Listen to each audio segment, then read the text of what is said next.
অ্যাকাউন্টসমেন্টের পক্ষ থেকে সকলকে স্বাগতম।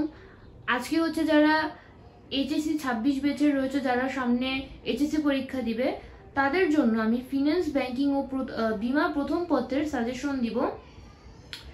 তো তোমাদের সামনে টেস্ট পরীক্ষা, তারপর হচ্ছে এইচএসসি পরীক্ষা।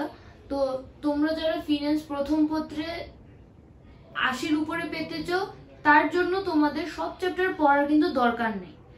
অনেকেরই হচ্ছে ভালো প্রিপারেশন নেই বা সব চ্যাপ্টার তোমরা দেখতে পারোনি, সেই ক্ষেত্রে তোমাদের সব চ্যাপ্টার এখন যে সময়টুকু রয়েছে সেই সময়ে তোমরা সব চ্যাপ্টার পড়া তোমাদের দরকারও নেই।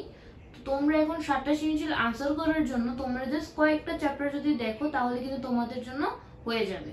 তো এখন তোমরা কোন কোন চ্যাপ্টার দেখবে? তোমরা হচ্ছে 7টা সৃজনশীল দেওয়ার জন্য তোমরা প্রথম, তৃতীয়, ষষ্ঠ, অষ্টম এবং নবম অধ্যায়, এই 5টা অধ্যায় দেখতে পারো।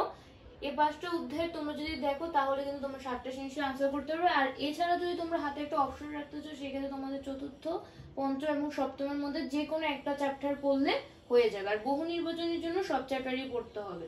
তো এখন এখানে প্রত্যেকটা চ্যাপ্টার যেগুলো আমি বলছি, এখানে প্রত্যেকটা আমি চেষ্টা করব প্রত্যেকটা ধাপে ধাপে তোমাদের আমি বেসিক থেকে একদম যে বোর্ড প্রশ্নগুলো সেগুলো সলভ করে দেওয়ার জন্য। আশা করি তোমরা এই সাজেশন যদি ফলো করো তাহলে তোমরা ভালো করে প্রিপারেশন নিতে পারবে এবং ফিন্যান্স প্রথম পত্রে 80-র উপরে মার্কস করতে পারবে।